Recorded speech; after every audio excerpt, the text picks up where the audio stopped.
मतलब आज के इस वीक और नेक्स्ट वीक में हम एक्सपेरिमेंट्स देखेंगे। आज हम एक्सपेरिमेंट्स की डेफिनेशन और एक्सपेरिमेंट्स का एक्सपेरिमेंटल सेटअप और एक्सपेरिमेंट्स की मेथडोलॉजी के अंदर जो डिटेल्स हैं वो देखेंगे। और फिर 12th वीक नेक्स्ट वीक में हम थोड़े से ये देखेंगे कि यानी 12th वीक में वी विल सी के एक्सपेरिमेंटल एरर्स क्या होते हैं।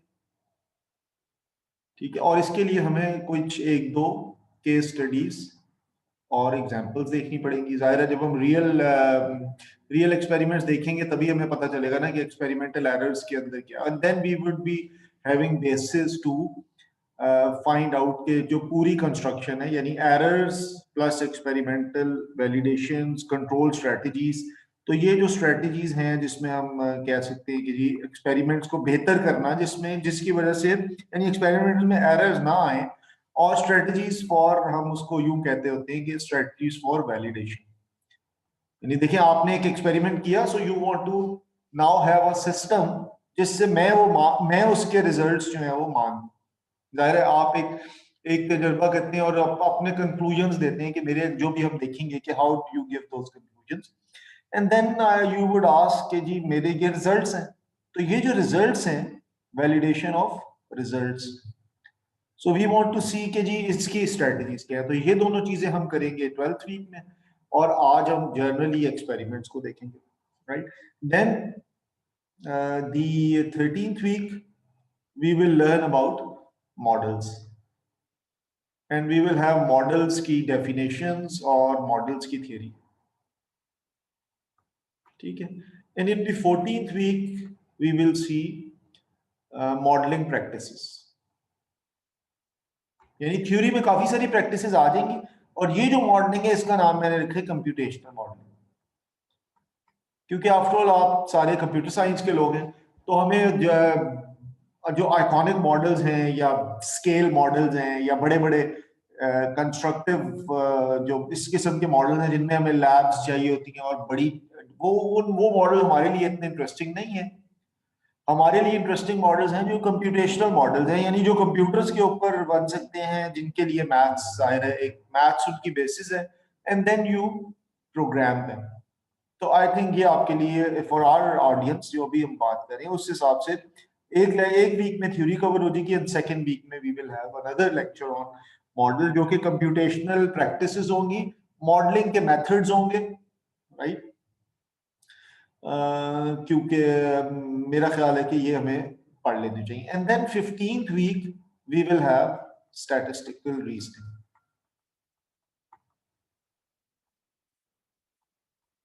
ठीक है, तो स्टैटिस्टिकल रीजनिंग जो है वो डिफरेंट है। ये तो हमारी होगी mathematical reasoning, and basically reasoning limited to the modelling. तो ये जरा सी जर्नल चीज है, and this one is more towards statistically oriented, because computer science में हमें जाहिर है कि आजकल जो है the paradigm of today is the data science.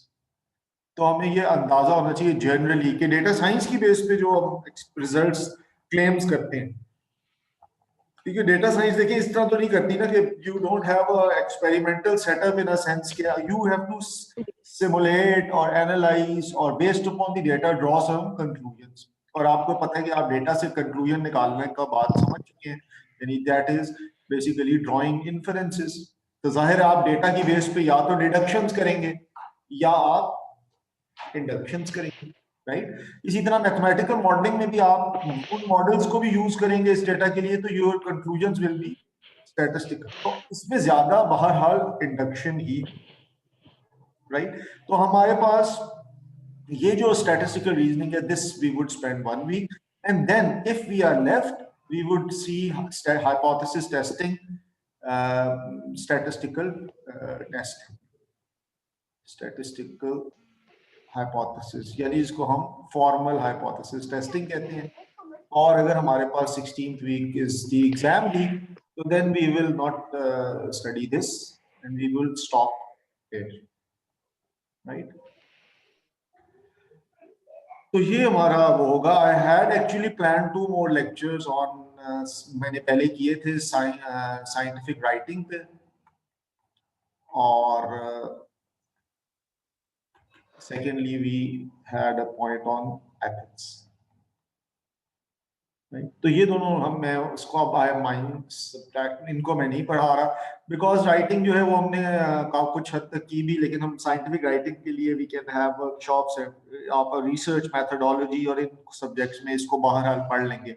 And ethics is probably more towards not a methodological point but a more philosophical point. तो वो हमने शुरू में काफी सारी उसकी स्टैंडर्ड बातें कर ली है. So I don't think we should study at this point ethical theories, और वो हमें शायद यूजी के लेवल पे इतनी कोई उसकी इतनी ज्यादा इंपॉर्टेंस नहीं है इन प्रैक्टिकल साइंस. हम जाहिर है कि हम फिलहाल हम ऐसी लैब्स में नहीं बैठे जिनमें हमें डिसीजंस लेने हो कि जी एथिकली क्या होगा. यानी पाकिस्तान में हम इस उस पे नहीं है कि जी साइंटिफिक मेथोडोलॉजी में कहाँ पे एथिक्स इन्वॉल्व है और एक्सपेरिमेंटल सेटअप्स क्या हो रहे हैं, वैक्सीन के ट्रायल्स जो हैं उनमें लीगल इश्यूज क्या हैं. तो ये जो लॉ की डोमेन है और जो एथिक्स की डोमेन है, ये हमारे लिए एथिक्स इतनी है कि we shouldn't plagiarise, we shouldn't copy work, we shouldn't code miss code results. तो वो आई थिंक हम साथ साथ इन बातों के अंदर भी हमें पता चल रहा है कि when we are not justified in making our conclusions and we are ethically on weak footing. So that means कि ये काफी हद तक आपको ये चीजें पता है, हमें इनको फॉर्मली पढ़ने की जरूरत नहीं है. So this we are not engaging in it. हमारे पास अब ये 4 लेक्चर हैं. So I would suggest you कि अब आप इनको थोड़ा सा, क्योंकि this is the portion in terms of exams, हम 4 आज आपका you will have your 5th quiz. So quiz भी देखें खत्म हो जाएंगे, और we will have one more quiz, maybe the 6th quiz which will be, I said कि हम बेस्ट 5 काउंट करेंगे. Similarly you will have your 5th homework tonight, and that means कि we will have one more homework. So we will have 6 homeworks and 6 quizzes, और इनमें से best 5 जो है हमारे पास काउंट हो जाएगा. So this most of this ये जो पोर्शन अब आप पढ़ रहे हैं, ये एग्जाम में you should expect more question from this portion, यानी जो हमने पिछले 2 लेक्चर भी पढ़े और ये वाले. एंड क्योंकि बाकी में से तो हम काफी सारी टेस्टिंग कर चुके हैं, सो बाकी उसमें से आपको थोड़े क्वेश्चंस आएंगे. So if the exam is of 40 marks, तो हमारे पास आपसे एक्सपेक्ट करें कि आपका 30 मार्क्स, यानी कि more than 60% of the exam will be from this thing जो अब हम पढ़ने लगे. So that was a disclaimer. मैं आपको शुरू में चाह रहा था कि वी शुड मैं ये पहले थोड़ी सी ग्राउंड क्लियर कर दूं कि अब आपको तो अगर अब आपने इस वक्त तक कोई बात पूछनी है इस मेथोडोलॉजी में, कोई स्पेसिफिक चीज यू वांट टू से कि सर ये चीज हमें इसमें से ये चीज हमें नहीं समझ आ रही, या कोई आपका मेथोडोलॉजी पे क्वेश्चन है, तो you can ask and then I will move on with the today's lecture. कोई बात है तो आप कर सकते हैं.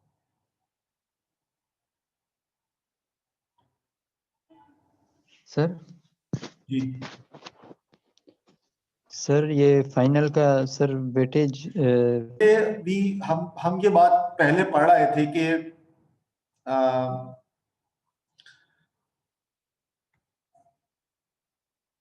अच्छा बिलाल कह रहे हैं कि सर लास्ट लेक्चर में से डूहम क्वीन का थीसिस जो है वो अप्लाई. डूहम क्वीन का थीसिस इज क्वाइट सिंपल. उसके अंदर याद रखने की बात ये है नोट्स की, अब मैं उसको डिटेल में भी आपको अगर आप कहेंगे तो नेक्स्ट लेक्चर में हम फिर उस स्लाइड्स को खोल के भी बात कर लेंगे.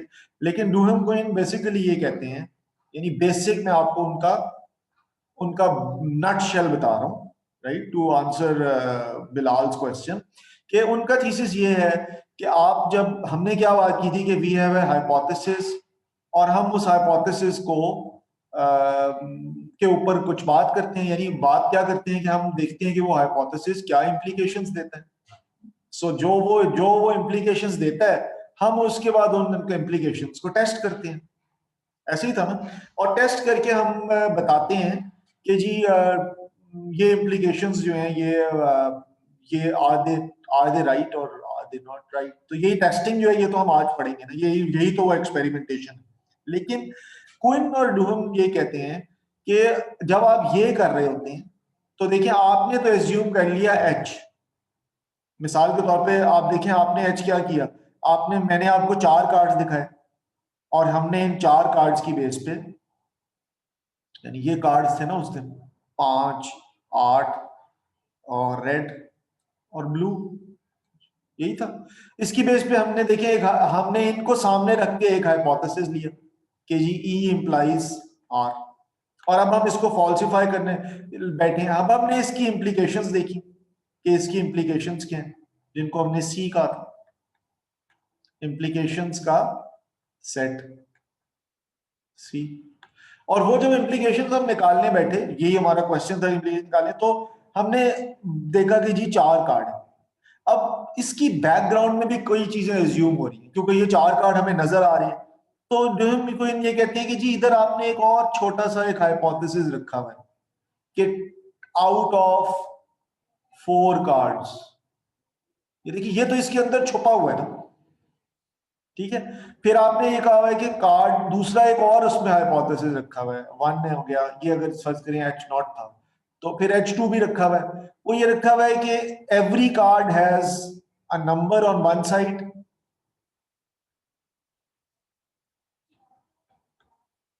And a colour on other side. अब अगर आप इन सवालों को हाइपोथेसिस में लिखें, जो कि हमने देखा कि हाइपोथेसिस जो है वो ट्रू और फॉल्स होने चाहिए, तो हम कहेंगे कि जी टेस्टिंग इज, यानी इसको भी हम एक किस्म का ट्रू और फॉल्स में फ्रेम करेंगे, इसको भी हम ट्रू और फॉल्स में फ्रेम करेंगे अपने दिमाग के अंदर, और हम इन दोनों केसेस में ट्रू की साइड पे बैठ गए। यानी अगर आप मुझसे पूछेंगे sir is there a number on one side and colour on the other side, तो मैं कह रहा हूं कि भाई इस हाइपोथेसिस को मैंने फॉल्सिफाई नहीं करना, इसको तो मैं ट्रू मान के ही चल रहा हूं ना, तभी तो मैंने इधर आपके सामने कार्ड रखे हैं और एग्जांपल बनाई।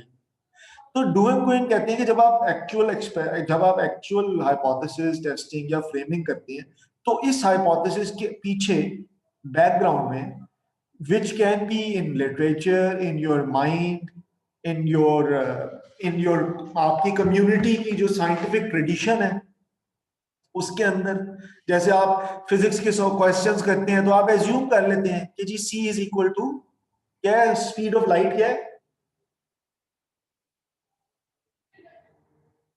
स्पीड ऑफ लाइट क्या है बिलाल?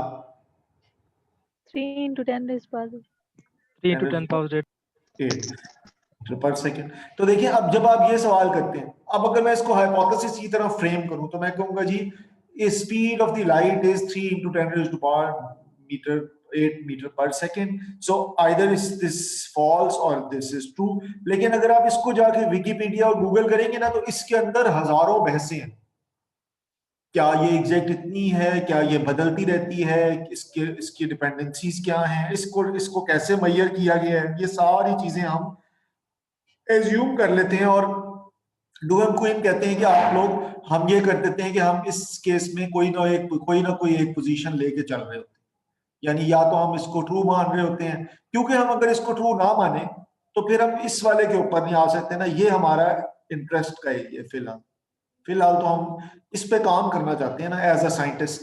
अब अगर एक साइंटिस्ट को कहा जाए कि यार आप फिजिक्स का एक्सपेरिमेंट करने लगे हैं तो पहले आप इसको लेके बैठ, तो वो तो देखिए एक और ग्रुप कर रहा है, कोई और एक्सपेरिमेंटर्स ये काम कर रहे हैं, हर बंदा एक ही प्रॉब्लम पे तो काम नहीं कर रहा। So this remains a problem.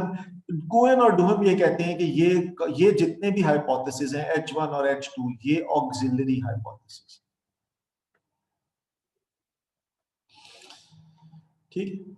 और ऑक्सिलरी का मतलब होता है कि जो सेकेंडरी है, जो साइड पे है, जो इम्प्लाइड है, जो उसके अंदर छुपा हुआ, ठीक है। यूजुअली मतलब ऑक्सिलरी जो जो एक एडिशनल उससे उसके साथ लिंक्ड। तो ये उनका ये व्यू है कि आप कभी भी इनको अकेले नहीं कर रहे होते, there are many auxiliary hypothesis, जिसको हमने नोट्स में बस बताने के लिए AH कह दिया, वो तो मैंने कहा है, वो कोई इशू नहीं।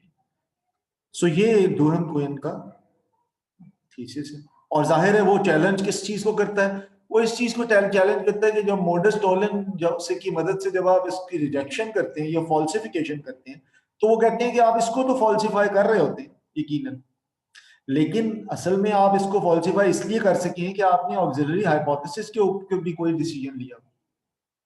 सो आई होप इस एक्सप्लेनेशन के बाद अब if you go back and read the notes line by line, इसका तरीका यही होता है कि आप ब्रॉड, यानी ये सब्जेक्ट्स या और भी साइंटिफिक सब्जेक्ट जितने भी हैं, इसका ये होता है कि आप पहले ब्रॉड बेस्ड प्रॉब्लम समझ लिया करें and then go back and read the notes.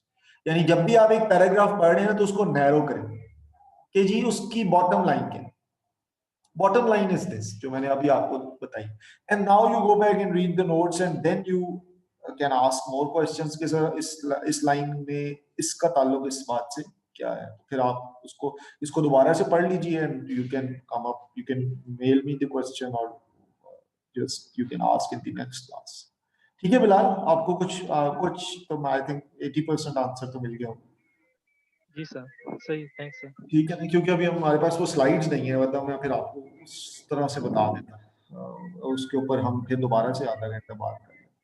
So experiments के केस में कुछ सबसे बेहतर तरीका तो ये है कि आपने भी हाई स्कूल में इसी तरह की है कि जी आप जाते हैं और सबसे पहले आप जाके एक्सपेरिमेंट्स हम करते हैं। तो यहाँ भी हम यही करते हैं कि हम to rather than going into the theory first, we first go into the practice और हम एक क्विक एक्सपेरिमेंट देखते हैं। तो हम दिस इज आवर सिनेरियो, यानी सिनेरियो का मतलब है कि एक्सपेरिमेंट जाहिर है हमें कहीं से, तो याद है हमने बात की थी कि जी हमें कहीं से कोई प्रॉब्लम नजर आएगा, तो ये हमने एक किस्म की एक सिनेरियो बनाया कि एनवायरनमेंट बनाई है कि you are sitting at home और 3 अप्लायंसेस रन कर रहे हैं, 3 चीजें घर में आपके चल रही हैं। One is a toaster, other is a washing machine and third is a lamp.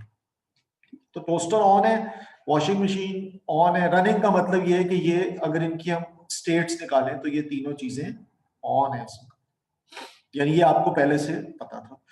ये तीनों अप्लायंसेस जो हैं वो एक फ्यूज बॉक्स के साथ लगे हुए हैं, जैसे हम सबके घरों में लगे हुए हैं, बाहर एक मेन स्विच लगा हुआ है और हर अप्लायंस को हम इंडिविजुअली ऑन ऑफ भी कर सकते हैं। यानी हमने, ऐसा नहीं है कि हम एक ही बटन दबाते हैं सब कुछ बंद हो जाता है। तो ये हमारे पास एक छोटी सी सिनेरियो है। फिर कुछ अनएक्सपेक्टेड चीज होती है। वो क्या होती है? वो ये होती है कि चीजें ठीक चल रही होती हैं, हर चीज ऑन थी और हम देखते हैं, हमें पता है कि यार बाहर फ्यूज भी हमारा ठीक है। इमीडिएटली फ्यूज उड़ता है, एक पटाखे की आवाज आती है और हमें नजर आता है कि ये जो चीजें ऑन थी ये अब ऑफ हालत में चली जाती है। सो हम घर से बाहर जाते हैं and we watch the fuse और हमें नजर आता है कि फ्यूज बॉक्स के अंदर जो फ्यूज है वो उड़ा हुआ है, यानी पहले उसकी स्टेटस जो था वो ये था, वो बंद था और अब वो खुल गया है, यानी द फ्यूज हैज ब्रोकन। ठीक हो गया। अब आम हालत में देखा जाए, अगर आपने एक्सपेरिमेंट्स, अगर आपने पिछला लेक्चर से सफर्स करें कि हमने जो हमारा 5th लेक्चर था या 6th था, उसमें हमने ऑब्जर्वेशन में बात की थी। तो जनरली तो इसको भी देखें, कोई भी बंदा इसको भी ऑब्जर्वेशन ही कहेगा। यानी आपने क्या किया, आप बाहर निकले, आपने बाहर निकल के अपना मेन स्विच का बॉक्स खोला, अंदर फ्यूज उड़ा हुआ था। So we can call this in a loose sense, this is a loose sort of, loose और इनफॉर्मल सॉर्ट ऑफ ऑब्जर्वेशन। है तो ऑब्जर्वेशन ही ना, लेकिन ये ऑब्जर्वेशन वो है जो कि लैंग्वेज लिंग्विस्टिकली ऑब्जर्वेशन है। That's why I wrote loose और इनफॉर्मल, क्योंकि हमारे प्रॉब्लम में ये ऑब्जर्वेशन जो है वो ये काफी नहीं है। ठीक है, क्यों? क्योंकि हम ये चाह रहे हैं कि हम जिसको ऑब्जर्वेशन कहते हैं वो observation is something else. So let's see कि हमारे केस में हम अब क्या करेंगे। ठीक है, हमारे पास हमारी ऑब्जर्वेशन, इस अकेली ही ऑब्जर्वेशन तो हमें हेल्प नहीं देगी। ठीक है, हम ये देखना चाहते हैं कि यानी हमारी ऑब्जर्वेशन का मतलब क्या है। हमारी ऑब्जर्वेशन मतलब है कि हम ये चेक करें कि ये इन्वेस्टिगेशन की जाए, यानी हम इस फॉर्मल के मीनिंग में ये लफ्ज है जो कि हम कह सकते हैं कि हमारी ऑब्जर्वेशन के क्लोज है, जो फॉर्मल ऑब्जर्वेशन, यानी हम what investigate, what we want to investigate के identify, we want to identify particular causes. तो हम ये कहना चाहते हैं कि जी आइडेंटिफाई द कॉज। ठीक है, कॉज ऑफ ब्लोन फ्यूज, ये हमारा चीज है। मतलब जब हम, मैं आपको ये बताना चाह रहा हूँ, जब हम ऑब्जर्वेशन करने जाते हैं तो ये हमारे फॉर्मल सेंस, यानी ये अगर हमने जाके देख लिया कि फ्यूज उड़ा हुआ है, तो बस ये तो कोई ऑब्जर्वेशन। अगर हम किसी इलेक्ट्रिक मीटर वाले को या वो आएंगे तो वो फौरन क्या करेगा, वो फॉर्मल ऑब्जर्वेशन करेगा, यानी वो इसको देख के चुप करके बैठ तो नहीं जाएगा, वो इसके ऊपर कुछ इन्फरेंसेस ड्रॉ करेगा, कुछ डिड्यूस करेगा, कुछ चेक करेगा कि क्या हो रहा है, कुछ कभी तारों को हिलाएगा, कुछ कोई, तो वो देखते हैं हम कि वो कैसे हो सकता है। जब वो ये काम करने लगेगा तो इसका मतलब होगा कि जब हम कॉजेस की बात करेंगे, यानी यहां पे जब हम कॉज की बात करेंगे, तो इसका मतलब क्या होगा कि there is a set of potential causes. जाहिर है कि हमारे पास ये फ्यूज इस वजह से तो नहीं उड़ सकता कि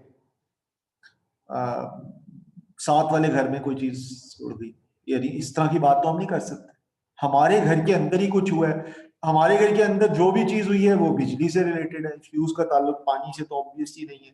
तो इस किस्म की जितनी ट्रिवियल ट्रिवियल कॉजेज हैं वो माइनस हो जाएंगे और हमारे पास एक अच्छा सेट ऑफ पोटेंशियल कॉजेज रह जाएगा, यानी ये वो कॉजेज हैं जिनकी वजह से ये फ्यूज, ये भी देखिए हमारे बैकग्राउंड में है, हमारे माइंड के अंदर ये चीज मौजूद है, क्योंकि हम अपनी पुरानी ऑब्जर्वेशंस की बेस पे, आप इसको डेटा कह सकते हैं, वी हैव लर्न, हम किसी लर्निंग की स्टेज के ऊपर। आप किसी छोटे बच्चे को कहेंगे तो उसको तो समझ नहीं आएगी, या किसी ऐसे आदमी को कहेंगे जिसने पहली दफा फ्यूज बॉक्स देखा हो, उसको भी समझ नहीं आएगी। सो आपके पास एक बैकग्राउंड में एक ऑब्जर्वेशन, एक डेटा गैप है और आप उसको देखते हैं। तो नाउ यू हैव, अब आप इन पोटेंशियल कॉजेस को जहन में रखते हुए आप अपने हाइपोथेसिस फ्रेम करते हैं।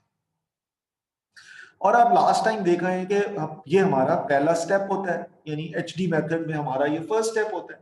हम ये देखना चाहते हैं कि जी अब हमने मेथडोलॉजिकल अप्रोच ले ली and we are now saying कि जी हम कुछ हाइपोथेसिस लेते हैं। तो देखिए हमारा पहला, इसको मैंने तो 8 हाइपोथेसिस लिखे हैं, और मैंने 8 इसलिए लिख दिए कि मैंने 8वां जो है वो और भी बहुत से कॉज हो सकते हैं। तो 8 हाइपोथेसिस आप सबसे पहले देखें ना, वो ये है कि जी any other factor caused by the fuse tube, ठीक, हो सकता है कोई और वजह हो गई हो जो हमें ना पता हो, कोई चौथी चीज भी चल रही हो, 3, तो ये भी एक हाइपोथेसिस हो तो सकता है ना बाहर, हम इसको हमें माइनस तो नहीं कर देना चाहिए। सेकेंडली हमारे पास ये जो 3 हाइपोथेसिस है, ये 3 हाइपोथेसिस को हम ये कह सकते हैं, just to use a name, यानी नॉट अ फॉर्मल नेम, लेकिन हम फॉर आवर पर्टिकुलर पर्पसेस हम इनको सिंपल हाइपोथेसिस कह सकते हैं।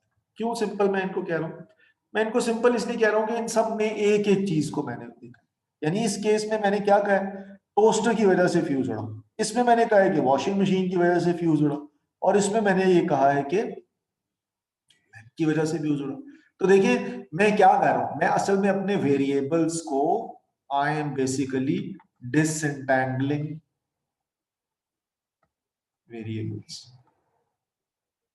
डिसएंटैंगलिंग मतलब उनकी गिरें, वो आपस में जो गुंजलक तरह से वेरिएबल फंसे हुए हैं ना, मैं उन वेरिएबल्स को अलग अलग कर, जब आपके घर में आप किसी इलेक्ट्रिशियन को बुलाएंगे, आप पहले आप खुद ये करेंगे, और व्हेंस यू कॉल द इलेक्ट्रिशियन, वो ये काम ही कर पाएगा ना, बार बार करके वो ये काम करने के लिए कॉपी पेंसिल लेके नहीं बैठेगा, he will just quickly do it, और आप भी आई एम श्योर ये करते रहे होंगे। सो अब हम क्या करते हैं, हम कहते हैं अच्छा ये वजह, देन ये 3 वजूहात हो सकती हैं फ्यूज ब्लो होने की, and then I make 4 more hypothesis, ये वाले 4, और me let's call them our compound hypothesis.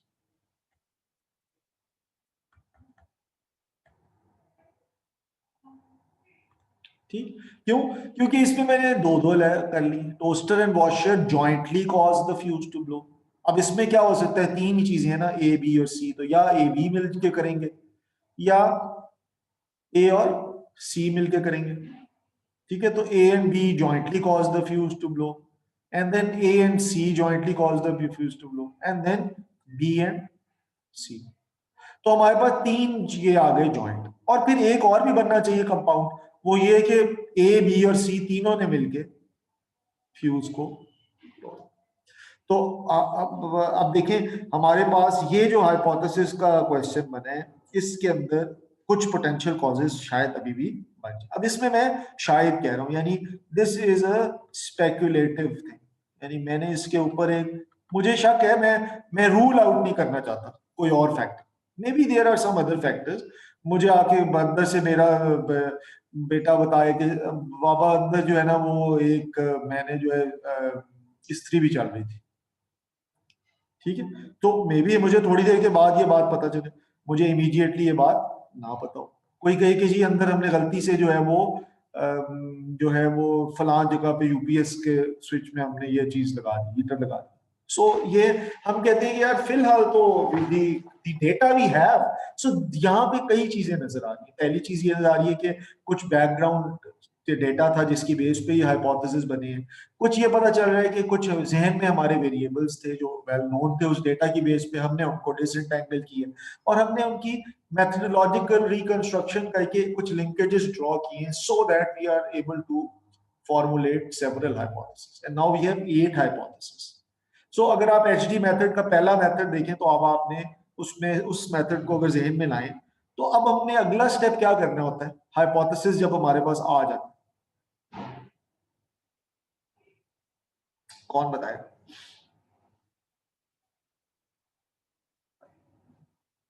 Next step क्या होता है?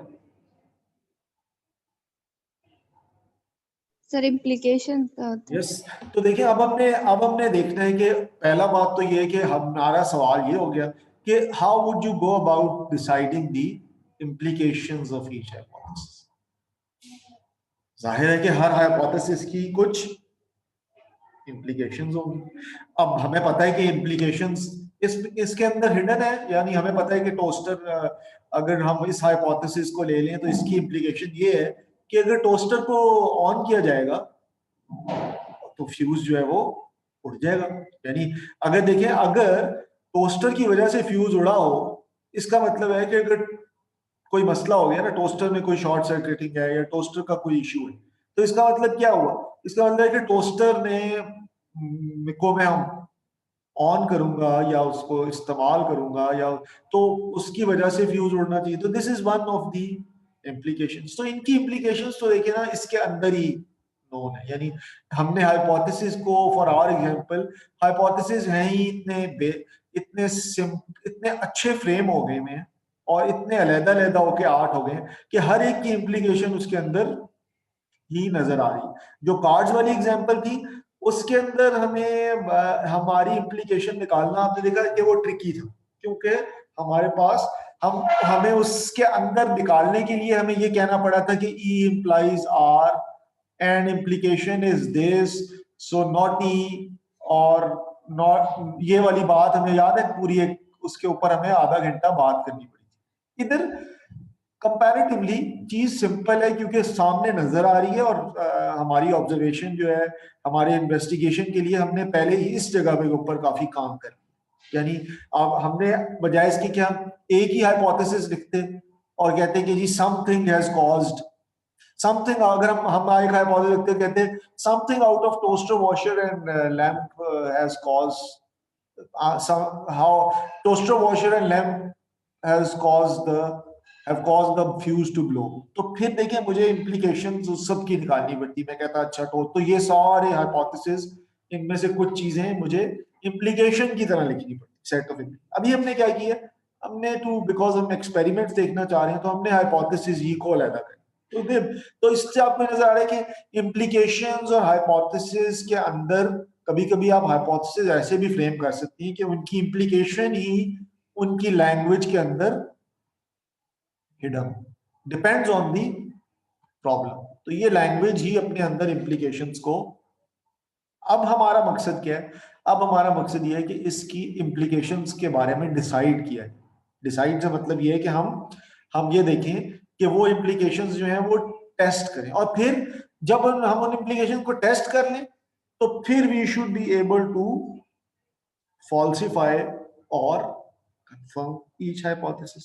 क्योंकि जब हम, और लास्ट टाइम हमने टेस्टिंग वाला पार्ट छोड़ दिया, तो जो टेस्टिंग है, let me write it here the little white space, के हम जब टेस्टिंग हमने छोड़ी थी तो टेस्टिंग के कुछ प्रिंसिपल्स, ठीक है, और उनमें से मैं उनको भी फिलहाल बिल्कुल लॉजिकली बता रहा हूँ, बाद में हम उनको फॉर्मली भी देख लेंगे कि वो कितने। तो पहले तो आप सिर्फ उनको सिंपल टर्म्स में देखें।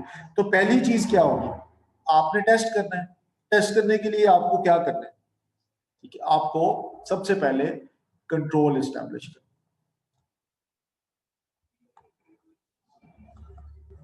फर्ज कीजिए टोस्टर, वॉशर और लैंप ना होता, बल्कि बाहर ग्रिड के ऊपर से कुछ मसला हो गया।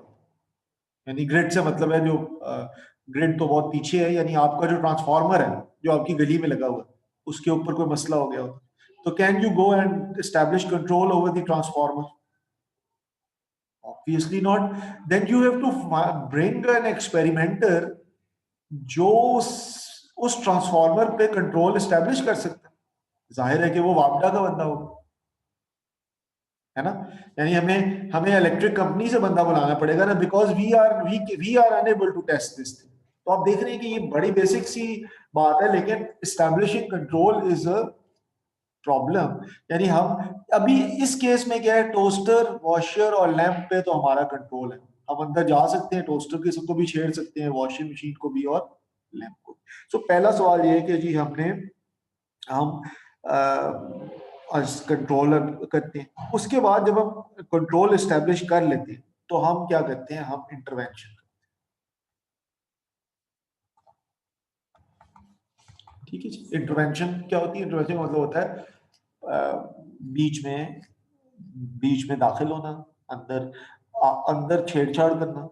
यानी जो जब आप कंट्रोल कर लेंगे तो फिर आप उस चीज को छेड़ेंगे ना, यानी या तो आप टोस्टर को ऑन करेंगे या ऑफ करेंगे, वॉशिंग मशीन को या ऑन करेंगे या ऑफ करेंगे या खोलेंगे, कुछ भी करेंगे। तो you have to intervene into the environment.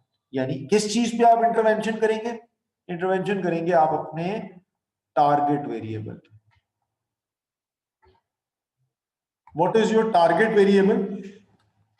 Target variable is the fuse. क्योंकि फ्यूज वो चीज है ना जो आपको ये बता रही है कि मैंने जब ऑब्जर्वेशन ली है, तो फ्यूज वो वेरिएबल है जिस वेरिएबल को मैंने देखा है सबसे पहले जाके, उसकी वजह से मुझे ये पता चला है कि कोई मसला होगा। ठीक हो गया। देन अब जब आप इसके अलावा आपके कुछ और टारगेट वेरिएबल्स भी हैं, किसी के आप इस तरह भी बात कर सकते हैं कि जी toaster is my target variable because right now I am intervening into the. तो ये भी एक लैंग्वेज है, मतलब इस लैंग्वेज में इस तरह बॉग डाउन नहीं होना जैसे कि मैथमेटिक्स। ठीक है। कभी हम इनको कहते हैं कि जी टारगेट वेरिएबल हमारा टोस्टर है, so then we have another set of thing which is called background variable.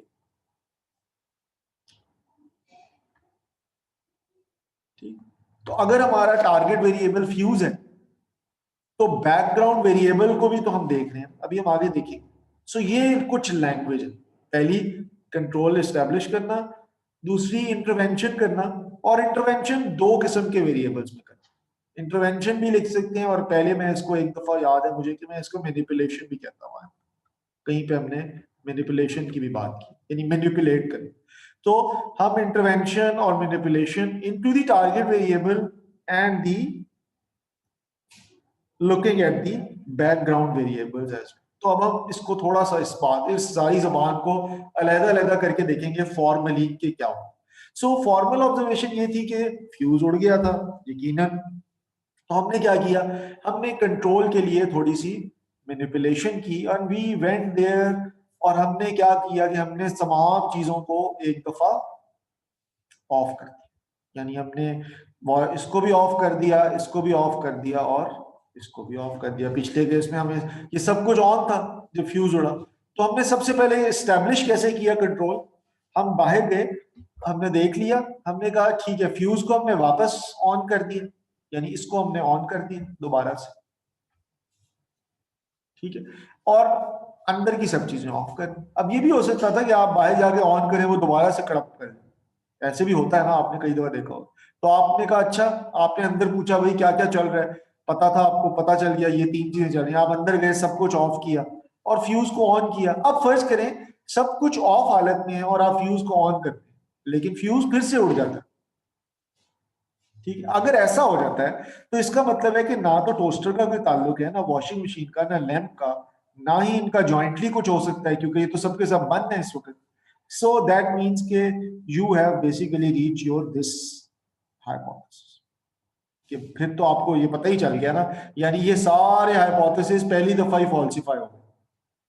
यानी इस पूरे सिस्टम को, यानी अपने 7 हाइपोथेसिस को अगर फर्ज कीजिए आप ये सबको ऑफ करें और फ्यूज को ऑन करें और फ्यूज फिर से ब्लो कर दें, तो दैट मीन्स कि ये सारे खुद ब खुद फॉल्सिफाई हो गए।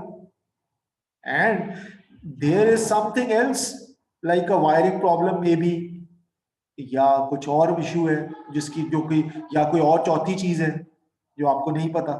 सो you will go and start finding out the reason. ठीक है ना। तो H8 तो आपका एकदम से खुद ही हो जाएगा। हम फ्यूज को वापस लगाएंगे, दोबारा ऑब्जर्व करेंगे, अगर वो ब्लो नहीं करता, अब फर्ज कीजिए वो ब्लो नहीं करता, सो इसका मतलब है कि अब ये वाला हमारा हाइपोथेसिस रूल आउट हो गया। यानी रूल आउट का मतलब है कि दिस इज falsified. ये तो hypothesis other factors did not cause the fuse to blow. तो ये तो आपने कहा कि भाई ये वाला तो मेरे पास खत्म हो गया, आई डोंट, अब मेरे पास बचे कितने हाइपोथेसिस, अब बाकी 7 हाइपोथेसिस आई एम सेइंग। अब देखिए क्या, अब सवाल ये है कि क्या आप इस जगह पे, जाहिर है अगर मैं पूछेंगे जी, अगर मैं आपसे क्वेश्चन पूछूंगी क्या एक्सपेरिमेंट खत्म हो गया, विल यू कंक्लूड, तो ऑब्वियसली बात है आप कहेंगे कि नहीं, हम अभी तो एक्सपेरिमेंट कंक्लूड नहीं हुआ ना। हाँ, अगर इस जगह के ऊपर ये सारे खत्म हो जाते हैं और फॉल्सिफाई होता तो आप कहते हैं जी हमारा एक्सपेरिमेंट कंक्लूड हो गया। क्यों कहते हैं? हम इसलिए कहते हैं कि हमारे पास कोई H9 तो नहीं है ना, हमारा हाइपोथेसिस फ्रेम ही ऐसे हुआ था अदर फैक्टर्स। अब वो अदर फैक्टर्स क्या हैं, ये तो एक अनदर एक्सपेरिमेंट शुरू होगा, another circle of another chain of HT method. क्योंकि अब हमें कहा जाएगा कि ये हमारी एनवायरनमेंट बन जाएगी। हम अब सिचुएशन को क्या कहेंगे कि जी जल रहा था and toaster, washing machine and lamp were on, but there is some other factor which has caused the fuse to blow, and now start the experiment from that point onwards, because हमारे पास अब इस hypothesis को तो हम पहले से ही confirm कर चुके हैं। Now we want to find out के और मजीद डिटेल्ड एक्सपेरिमेंट हम करना चाहते हैं, है ना। इसलिए हमारे पास अगर फर्ज कीजिए ये हो जाता तो हम कहते हैं कि जी एक्सपेरिमेंट इज कंक्लूडेड। लेकिन इस केस में जब ये नहीं हुआ, फॉल्सिफाई हो गया, तो हम अभी नहीं कह सकते, क्योंकि अभी स्टिल वी हैव 7 हाइपोथेसिस जिनको हमने ट्रू कहना है, या उनको हमने फॉल्सिफाई करना है, या उनको हमने कंफर्म करना है। सो अब हम क्या करेंगे, अब हम फिर दोबारा बैकग्राउंड वेरिएबल्स के बीच में जाएंगे, है ना। हम क्या करेंगे, वी वुड इंटरवीन। तो बैकग्राउंड वेरिएबल्स का में देखें इंटरवेंशन कैसे हो रही है। हम टारगेट वेरिएबल फिलहाल क्या है, टारगेट वेरिएबल इज दिस, ठीक है, and background variables are these 3। So 1 2 and 3, these are 1 2 और 3 जो है वो हमारे बैकग्राउंड वेरिएबल्स। क्योंकि हमारा एक्सपेरिमेंट नहीं, ये एक्सपेरिमेंट डिजाइन हमें बता रहा है कि जी इसको जा जाके हम देखते हैं, बार बार छेड़ाछाड़ी किनके साथ करते हैं, बैकग्राउंड के साथ। तो हम क्या करते हैं, हम पहले केस में हम क्या करते हैं, हम टोस्टर को ऑफ कर देते हैं, वॉशिंग मशीन को भी बंद कर देते हैं, ठीक है, और लैंप को ऑन करते हैं। अगर फर्ज कीजिए फ्यूज उड़ गया, है ना, तो हम कहेंगे टोस्टर ने भी नहीं, तो H1 भी फॉल्सिफाई हो जाएगा, ये दोनों फॉल्सिफाई हो गए, ठीक है, और ये जो है ये कंफर्म हो जाएगा। अब आप इधर ये भी याद रखिएगा, जो बात अभी नहीं लिखी हुई लेकिन वो पिछले लेक्चर में थी इसलिए इधर नहीं लिखी हुई, कि कंफर्म करने का मतलब ये नहीं है दिस इज 100%। फॉल्सिफिकेशन देखिए 100% हो गई, क्या ये 100% हो गया? HT मेथड ये कहता है कि नहीं 100% नहीं हुआ। Lamp probably lamp is not causing the fuse to blow, tested twice or thrice, maybe नहीं। इस HT मेथड ये कहता है कि इसके ऊपर फौरन फिक्स ना हो जाए, यानी फौरन ना कह दें कि चलो यार बाजार से नया लैंप लेके आते हैं, फाइंड आउट मोर, कंफर्मेशन को इंक्रीज करें, take it very closer to 100%, but never say कि यही रीजन, यानी ये हम आप जहन में रखिए। ठीक, इस एग्जांपल में वैसे हमें नजर आ रहा है कि वी कैन रीच हियर। ठीक है, तो फिर लेकिन एचडी मेथड के प्रोपोनेंट्स कहेंगे कि lamp, what is in the lamp, is it this bulb, और is it the wiring of the lamp, और इज इट दैट स्विच जो लैंप के ऊपर बेड स्विच लगा हुआ है, व्हाट इज, या इस लैंप के अंदर जो वायर में ये सॉकेट के अंदर जा रहा है, क्या इस सॉकेट में कोई इशू है। तो जो एचडी मेथड वाले प्रोपोनेंट होगा वो कहेगा बात तो आपकी ठीक कर रहे हैं, but this is a very simplified statement. Lamp is a very complex instrument, very device. So it's a complex device. So you should go ahead and find out. You should keep digging till you finally confirm that you should buy a new lamp.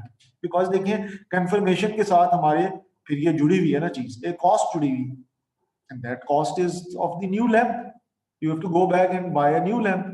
तो आप क्या करेंगे, आप इसको किसी और switch में लगाएंगे, किसी और कमरे में ले जाएंगे, किसी दोस्त को कहेंगे यार ये लैंप जरा चेक कर दो, तुम्हारे घर का भी फ्यूज उड़ता है या नहीं उड़ता। So we can, for this simple example I mean teaches us a lot के इसके अंदर से भी हम काफी सारी बहस जो है वो निकल आती है जो हमने लास्ट दफा पढ़ी। अगर फर्ज कीजिए इसकी वजह से नहीं होता कुछ, यानी हमारे पास ये हम करते हैं ऑन और फ्यूज नहीं उड़ता, तो फिर हम इसको ऑफ कर देंगे और इस वेरिएबल को छेड़ेंगे, अब इसको ऑन करेंगे। ठीक है, फिर हम क्या करेंगे, हम इन दोनों को ऑन कर देंगे, इसको ऑफ कर देंगे। क्यों? क्योंकि अब हम वॉशर लैंप और टोस्टर वाला हाइपोथेसिस देखना चाह रहे हैं। ठीक है, फिर तो इवेंचुअली आप देखिए कि आपको ऐसा पता चल जाएगा कि एक तो जो है वो आपको एक इनमें से बाहर निकल आएगा और बाकी सारे जो है वो फॉल्सिफाई हो जाएंगे इन दिस पर्टिकुलर एक्सपेरिमेंट। हमेशा तो ऐसे नहीं होगा। तो हमारे पास ये, हम इस केस में हमने हाइपोथेसिस इतने अच्छे बनाए हैं कि we can rule them out one by one and finally we can reach to the conclusion, we can conclude our experiment के द बैकग्राउंड वेरिएबल इनको छेड़ने से हमारे पास। सो इसमें हमने क्या देखा, हमने देखा कि हाइपोथेसिस को फ्रेम किया हमने, ठीक है, उसके बाद हमने उसकी इम्प्लीकेशंस हमने देखा कि हम उनको ज़बानी बोलें या टेस्ट करें या लिखें, वो इसके अंदर फंसी हुई थी, छुपी हुई थी, और उसके बाद हमने उनको टेस्ट किया। ठीक है, और टेस्ट करके या तो हमने फॉल्सिफाई किए कुछ और कुछ हमने कंफर्म किया, कोई एक। So this is the method. अब हमने ये वाले मेथड को थोड़ा सा इसकी थ्योरेटिकल को देखी। सो इस एक्सपेरिमेंट में कोई बात समझ ना आई हो या इसके लिंकेज एचटी मेथड से या इन बातों में कोई क्वेश्चन हो तो आप पूछें, then we move to a little theory as well, ताकि हमें थोड़ा सा इसको फॉर्मली हम देखें थोड़ा सा। बट एक्सपेरिमेंट आपको समझ आ गया और कोई आई थिंक इशू तो नहीं होना चाहिए उसमें।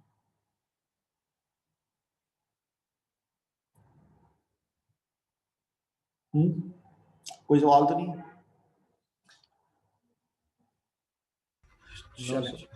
ओके, तो सिंपल था। तो अब इससे वी कैन कंक्लूड और वी कैन कैरेक्टराइज कि एक्सपेरिमेंटिंग एक ऑब्जर्वेशन प्रोसेस है, यानी हमारे पास experimenting itself is a complex process जिसको हम साइंस के प्रिंसिपल्स की डोमेन में, अब जब हम कहते हैं कि टू ऑब्जर्व, तो दिस यूजुअली मींस एक्सपेरिमेंटिंग। ठीक, बहरहाल फिर भी ऑब्जर्वेशन एक ब्रॉड प्रोसेस, ऑब्जर्वेशनल स्टडीज, और एक्सपेरिमेंटिंग जो है उसके अंदर एक खास मेथडोलॉजी है जिसके अंदर हमारे पास 3 किस्म के काम है। पहला काम, we control the background variables, ये हम मैनिपुलेशन से करते हैं। ठीक हो गया, जब हम मैनिपुलेशन से कंट्रोल करते हैं, साथ ही हम दूसरा काम ये करते हैं कि हम टारगेट वेरिएबल जो हमारा होता है उसके अंदर इंटरवेंशन करते हैं। यानी fuse was our target variable, how did we intervene? We intervene through, because we have this control, right. तो हमने इनको मैनिपुलेट करके टारगेट वेरिएबल में इंटरवेंशन की फॉर आवर पर्टिकुलर एग्जाम्पल, और उसके बाद हम क्या करते हैं, हम डिफरेंस देखते हैं। अब ये जो डिफरेंस हुआ है, ये जो डिफरेंस पैदा हुआ है, ये डिफरेंस तो नेचुरल नहीं था, ये था बिकॉज ऑफ आवर इंटरवेंशन। अगर हम इंटरवीन ना करते तो फिर तो हम डिफरेंस नहीं देख सकते थे ना। फिर तो हम कहते कि जी ऐसी कई सिचुएशन हो सकती हैं जिनमें हम ये एक्सपेरिमेंट इस तरह का कर ही नहीं सकते। क्या अभी घर की है, इलेक्ट्रिक अप्लायंसेस में तो आप कर सकते थे, लेकिन फर्ज करें आप घर में बैठे में और एकदम आपको फ्यूज बॉक्स फट जाता है, उसके अंदर आग लग जाती है, ठीक है, गॉड फॉरबिड। तो अब आप क्या, उसके अंदर तो आप कुछ नहीं कर सकते ना। आपको जाहिर है वो it will become a very very complex experimental study. ठीक है, आपको डिटेल में देखना होगा क्या हो रहा था, आपको पास्ट डेटा चाहिए होगा, उस वक्त किसी ने क्या किया, क्यों हुआ, कैसे हुआ। यानी कि हाइपोथेसिस को फ्रेम करना ही आप एचडी मेथड के पहले स्टेप पे ही हो सकता है 5 दिन रुके रहे। यानी इमीडिएटली आपका फ्यूज बॉक्स पटाखे से फट गया और उसमें जितने फ्यूज थे उड़ गए और एक बाहर आग लग गई और वायरिंग जल गई, और घरों की वायरिंग जलती रहती है आपको पता है। तो that becomes a very very difficult exercise, जिसको आप इमीडिएटली हाइपोथेसिस की फ्रेम करने ही में आप फंस जाए कि हाउ टू से कि जी ये वजह होगी, है ना। So this is the point कि आप पहले बैकग्राउंड वेरिएबल्स पे कंट्रोल लेंगे, पहले तो ये देखेंगे कि क्या आप कर सकते हैं। और ये अभी आप याद रखिएगा कि हम पहला हाइपोथेसिस, दूसरा इम्प्लीकेशंस, तीसरा टेस्टिंग, चौथा फॉल्सिफिकेशन एंड पांचवा कंफर्मेशन। हम सिर्फ इस वाले की बात करें, यानी इसमें कंफ्यूज नहीं होना, ये वाली बातें पीछे हो चुकी हैं और ये भी हो चुकी हैं। तो हम अब इसकी बात कर रहे हैं ना कि क्योंकि ये करने के लिए ये जरूरी था और हमने कहा था कि हम ये अगली दफा देखेंगे। सो ये चीज जो है, this is a kind of observation, क्योंकि ये इम्प्लीकेशंस कौन सी हैं, ये सारी वो हैं जो ऑब्जर्वेबल। तो इसलिए मैं आपको ये बात कह रहा हूं कि अगर एक बड़ा मसला हो जाता है जिसमें आप इस तरह 3-4, तो फिर आपकी इम्प्लीकेशन जी ऑब्जर्वेबल नहीं है ना। अब आपके पास टोस्टर और वो तो नहीं है, वॉशिंग मशीन और लैम्प के जाएं और ऑब्जर्व कर लें, your implications are not observable. तो आप इसी जगह पे कहीं फंसे रहेंगे, इधर इसके बीच में यू मूव करते रहेंगे, you are unable to reach to the experimental stage.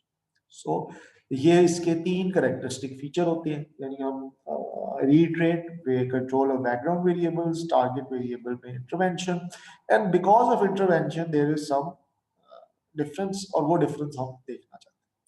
So इसको जब हम ये बात करते हैं कि जी एक्सपेरिमेंट से एक स्पेशल वो है, तो हमें जो सबसे पहला मिलता है वो है जॉन स्टुअर्ट मिल। ठीक है, और जॉन स्टुअर्ट मिल की ये किताब जो है, ये I didn't quote your notes, somehow I missed that, but I just write it here, तो आप नोट कर लीजिए कि ये सिस्टम ऑफ लॉजिक, ठीक है, इसका volume 1। So this book came in 1843, और मिल ने ये जो हमने सारा काम किया है ना, ये काम, इस काम को, इस मेथडोलॉजी को, इस स्पेसिफिक मेथड को फॉर्मलाइज किसने किया है? जॉन स्टुअर्ट मिल ने। ठीक है, ब्रिटिश फिलोसोफर था। आई थिंक आपने अपने फिलोसफी कोर्स में उसका नाम तो शायद जरूर सुना हो।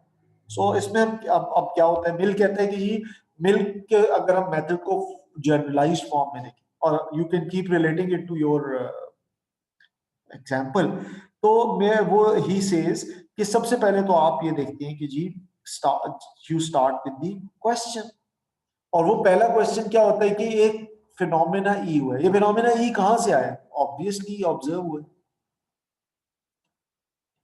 आपने देखा है ना कि मेरा जो फ्यूज है वो उड़ गया, so you have basically observed it. इसको भी आपने ऑब्जर्व ही किया, ये भी ऑब्जर्वेशन ही है। ठीक है, फॉर्मल ऑब्जर्वेशन, ये क्विक ऑब्जर्वेशन है, क्योंकि हमें फिनोमेना नजर आया है, वो छुपा हुआ नहीं है। ठीक है, हमें अगर वो फिनोमेना नजर ही नहीं आ रहा जो, तो फिर तो बात शुरू ही नहीं होगी ना, हम उस पर टेस्टिंग की कोई बात ही नहीं। सो ये यहाँ से बात शुरू होती है। जब ये हो जाता है तो अब हमारा क्वेश्चन होता है, हमारा वो क्वेश्चन ये होता है कि जी ये फिनोमेना क्यों हुआ, यानी ये जो कॉज है ना ये इंपॉर्टेंट है। और आपको याद है हमने इस पे बात की थी कि जब हम रीजनिंग की बात कर रहे थे और हम इस तरह के सवालों की बात कर रहे थे जिनमें हम इन्फरेंस रूल्स बनाते हैं और फिर हम ये देखना चाहते हैं कि साइंटिफिक एक्सप्लेनेशन क्या होती है।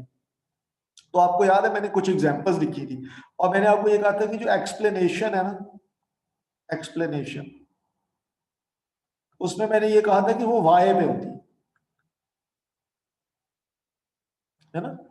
तो ये उससे थोड़ी डिफरेंट बात है, यानी ये डिफरेंट है और लिंक भी है, यानी ये थोड़ा, ये भी हम कॉजेस की तरह देखना चाह रहे हैं, यानी हम कह रहे हैं what causes phenomena, but basically we are asking a question of kind of why, यानी हम एक एक्सप्लेनेशन मांग रहे हैं।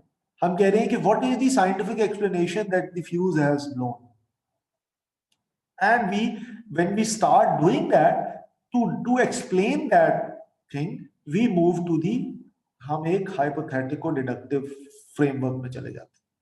क्योंकि आपको याद है जब हमने वाई की बात की थी तो हमने कहा था डिडक्शन के मेथड्स हैं, इन्फरेंस के मेथड्स हैं, and then we reach to this point के भाई ये दोनों को ले लेता है, यानी इसमें डिडक्शन भी होती है और इंडक्शन भी होती है। तो ये वहीं से सीधी बात अभी उधर ही से लिंक होती भी चल। सो हमारे पास अगले स्टेप पे अब हम हाइपोथेसिस फ्रेम करते हैं और हम कहते हैं कि जी ये हम फिर एक कंजेक्चर करते हैं जैसे हमने लास्ट टाइम पढ़ा था, and we want to we conjecture that C has actually caused E.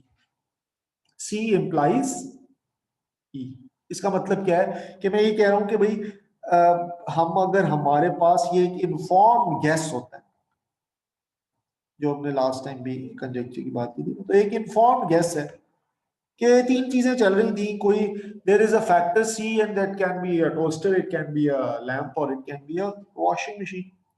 सो हम यहाँ से बात आगे चलाते हैं। अब now this is a hypothesising, हमने हाइपोथेसिस डेवलप कर लिया और आपने देखा कि हमने इन्फॉर्म गेस से किया, ये लोगों से पूछ भी सकते हैं, एक अंदाजा लगाया कि यार ये तीन चीजें चल रही थी तो इन्हीं की वजह से वो सक्सेसफुल कंट्रोल का में अब हम now we produce two situations.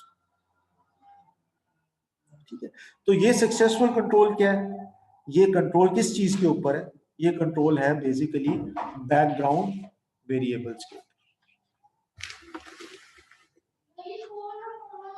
तो ये हमारे पास बैकग्राउंड वेरिएबल्स के ऊपर कंट्रोल है, यानी हम ये चाहते हैं कि हम इन अ सक्सेसफुल कंट्रोल हम दो सिचुएशन प्रोड्यूस करना चाहते हैं, एक S1 और एक S2, यानी ये ऐसी सिचुएशंस होनी चाहिए जिनमें ना तो C हो और ना ही E हो, और बाकी जितने पोटेंशियल कॉजेज हैं वो हमारे कंट्रोल में हो। ठीक है, तो हमने क्या किया था इस केस में, हमने क्या, हम we what we did, we switched off all everything in the house.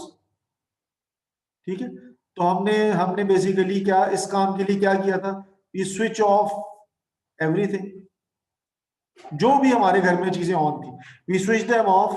पहली बात हमने ये की थी। दूसरी बात में हमने क्या किया था, and then we replace the fuse ना, हमने फ्यूज को, मैंने ये तो बताया ना आपको कि हमने फ्यूज को दोबारा से ऑन किया, रिप्लेस द फ्यूज, या अगर इलेक्ट्रॉनिक टाइप है तो आपने उसको स्विच कर दिया।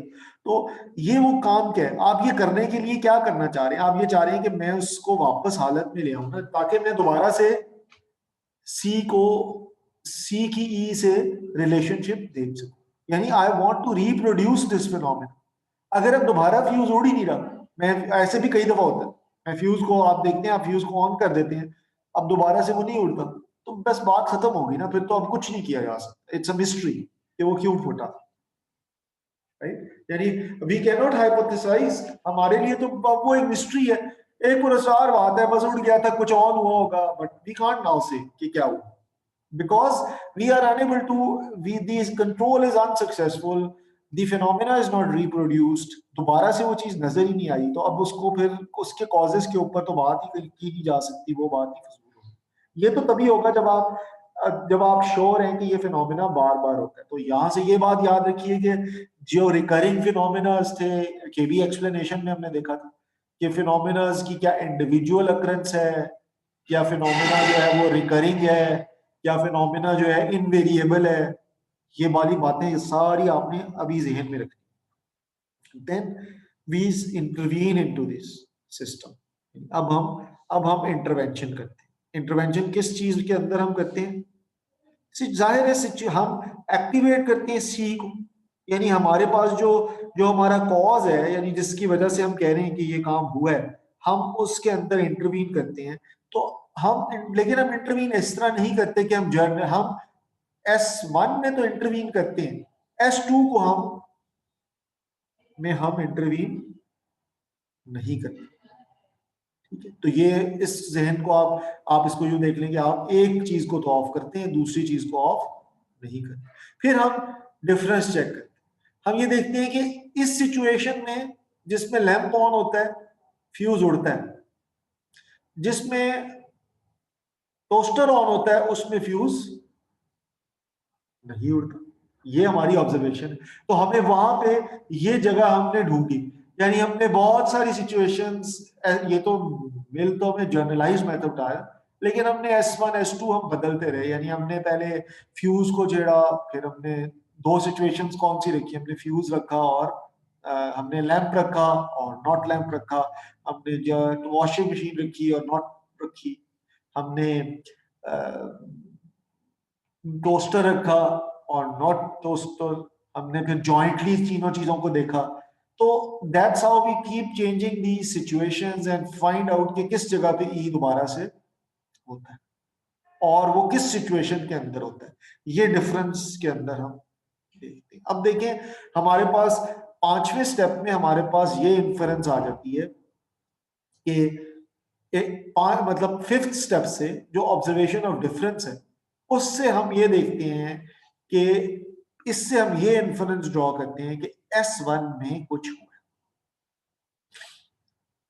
यानी ये हमारी एक इन्फरेंस है ना हमारी। दिस इज आवर इन्फरेंस के जब S1 हुआ तो ये कंडीशंस थी, एंड जब उसके साथ जब E हुआ तो S1 जो है सिचुएशन हमारे पास एक्टिव थी। सो दैट मीन्स कि this is a logical inference. ठीक, sometimes it will be a deductive inference, sometimes it will be a inductive inference. ये हमें देखना है। तो फिर हमें देखना है कि हम इस एक्सप्लेनेशन के ऊपर जाएं कि हम एक्सप्लेनेशन को किस तरह से कर रहे हैं। क्या हम रिड्यूस कर रहे हैं कुछ प्रेमिसेस से कंक्लूजन की तरफ जा रहे हैं, या हम इस तरह से कर रहे हैं कि हमारा वो स्टैटिस्टिकल किस्म की, प्रोबेबिलिस्टिक किस्म की इन्फरेंस, जनरलिटी है उसके। So it can be both. Sometimes हमने याद देखे एक्सप्लेनेशन में देखा था कि sometimes this inference is ambiguous as well. ये भी एक्सपेरिमेंटेशन में प्रॉब्लम एक्रू हो जाएगा, क्योंकि हमारी ये इन्फरेंस जो है इसमें थोड़े से मसाइल रहे। हमें ये नहीं पता कि जब हम ये सिचुएशन 1 देख रहे थे तो क्या हो रहा था, क्या पीछे उस वक्त लाइट तो नहीं वापडा से ऊपर नीचे हो रही थी, क्या बिजली भी तो उस वक्त फ्लक्चुएट नहीं हो रही थी जिस वक्त लैंप ऑन किया था। We don't know these things. So हमारी इन्फ्लुएंस में हमेशा लोग सवाल उठाएंगे कि ये जो आप इन्फ्लुएंस कर रहे हैं इसकी बेसिस क्या है। तो 5 की मदद से हम ये इन्फ्लुएंस करेंगे, यानी हम इसको हटा दूं, ठीक है। फिफ्थ से हम ये इन्फ्लुएंस करेंगे कि S1 में कुछ हो, और थर्ड से हम ये इन्फ्लुएंस करेंगे इस स्टेप से कि S2 में कोई भी चीज ऐसी नहीं जो E को करे। दो मुख्तलिफ इन्फ्लुएंस हमें मिल गई। अब इन दोनों की मदद से 3 और 4 यानी सक्सेसफुल इंटरवेंशन, ठीक है, उसकी मदद से हमें यह पता चलेगा कि ओनली दोनों के बीच में डिफरेंस क्या है। S1 एंड S2 के बीच में डिफरेंस ये है कि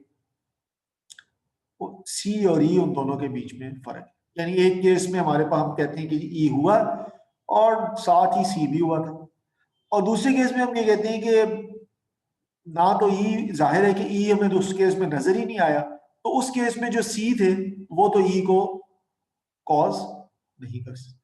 सो आप ये देख रहे हैं कि मिल ने मतलब एक बड़ा बेसिक्स है, अभी तो हमें बड़ा आसान सा लग रहा है ना, यानी ये कोई ऐसी बहुत ही कोई कॉम्प्लेक्स मेथड तो नहीं है, it's just in a nutshell it's just a method. लेकिन जब आप इसको डिफिकल्ट सिचुएशंस पे इंप्लीमेंट करेंगे तो हमारे पास काफी सारे प्रॉब्लम है। मिसाल के तौर पे हम पहला क्वेश्चन लोग ये उठाएंगे, यानी जो क्रिटिक्स होंगे हमारे एक्सपेरिमेंट के, दे वुड से कि यानी अमंग द कम्युनिटी जब हम अपने रिजल्ट्स देंगे and we would tell them कि जी this is our result of हमने हमने ये कंक्लूजन ड्रॉ की है, तो वो कहेंगे कि भाई रेलेवेंट फैक्टर्स जो थे वो आपने वो पहले हमारे इस स्टेप के ऊपर फंसाएंगे, यानी they would that the criticism will be on the successful control. They would say, would you able to control all relevant factors? We would say yes. The experiment, as experimenters, they would say, the critics would say कि no, but establish control, यानी prove करें कि आपका एक successful control था। measurements की जाएंगी, देखा जाएगा कि कितने variables थे, क्या ये situations थी। वो कहेंगे you might fail to activate C in S1, हो सकता है आपसे आप जो है वो अपनी इंटरवेंशन में आपने मार खाई हो, यानी आप कर ही ना सके हो ये काम प्रॉपर्ली, यानी हमेशा हमारा काम इतना सिंपल तो नहीं होगा ना कि स्विचेस ऑन वी आर आपको पता ही है कि कितने कॉम्प्लेक्स एक्सपेरिमेंट्स हो रहे हैं। सो कभी कभी इंटरवेंशन पे सवाल उठेगा, कभी कभी कंट्रोल पे सवाल उठेगा, ठीक है। फिर सवाल ये भी उठ सकता है कि यहाँ पे अब आपने यानी पहला आर्ग्यूमेंट यहाँ हो सकता है, दूसरा आर्ग्यूमेंट इधर हो सकता है, तीसरा आर्ग्यूमेंट इधर हो सकता है, पांचवें स्टेप, यानी कि डिफरेंस जो है वो कहेंगे कि आप ये डिफरेंस ही नहीं लग सकते। क्यों? क्योंकि भाई आपके मेजरमेंट इंस्ट्रूमेंट्स जो है वो ये प्रॉपर्ली नहीं पकड़ सकते, ये तो बड़ा ट्रांजिएंट फिनोमेना है, ये तो 1 मिलीसेकंड के लिए हुआ था, you fail to observe it, ठीक है। ये फिनोमेना तो हर 10 साल के बाद होता है, अब आप नहीं कर सके, आपको अब आप देखते हैं ना, आपको टीवी पे खबर आती है कि जी सूरज ग्रहण लग रहा है, सो सूरज ग्रहण का लोग वेट कर रहे होते हैं साल 2 साल से ऑब्जर्वेटरीज में बैठ के, जो कि जो साइंटिफिक ऑब्जर्वेटरीज हैं, why are they doing it, वो इसलिए वेट कर रहे होते हैं क्योंकि उन्होंने ये डिफरेंस देखना होता है कि जब सूरज ग्रहण लगता है या नहीं, अब जाहिर है कि वो काम रोज तो नहीं होता, so we have to wait for that. वो इस तरह से उसके अंदर हमारा कंट्रोल ही कोई नहीं है, यू कैन नॉट कंट्रोल के जब मर्जी सूरज ग्रहण लगा ले, तो वहां पे तो देखें ना ये पूरी सवाल ही क्वेश्चन मार्क हो जाता है। तो we have to find out for, ये हम आगे देखेंगे कि उस किस्म के एक्सपेरिमेंट्स को हम क्या कहते हैं, ठीक है।